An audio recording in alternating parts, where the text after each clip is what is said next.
Hello বন্ধুরা, আজকে রান্না করব বেলে মাছ আলু দিয়ে ঝোল। তার জন্য দেখো মাছগুলো ভালো করে পরিষ্কার করে ধুয়ে নিয়ে মাছের মধ্যে পরিমাণ মতো নুন হলুদ মেখে নিয়েছি।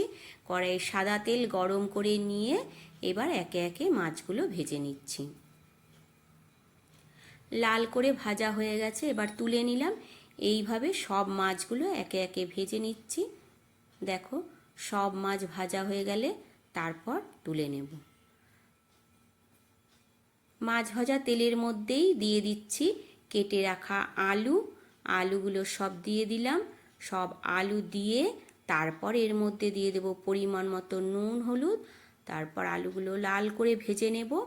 ভাজা হয়ে গেলে এর মধ্যে দিয়ে দেব বেটে রাখা মশলা। এখানে আমি লঙ্কা, শুকনো লঙ্কা বাটা, পেঁয়াজ আর একটুখানি জিরে বাটা দিয়ে দিয়েছি। দিয়ে এবার ভালো করে কষিয়ে নিচ্ছি।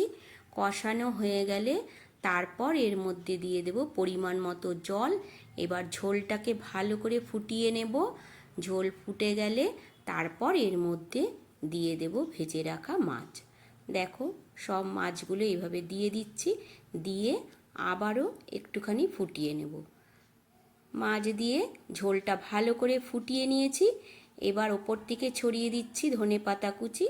তাহলেই আজকের রান্না রেডি হয়ে গেল, আলু দিয়ে বেলে মাছের ঝোল। আজকের রান্নাটা তোমাদের কেমন লাগলো বন্ধুরা, অবশ্যই জানিও।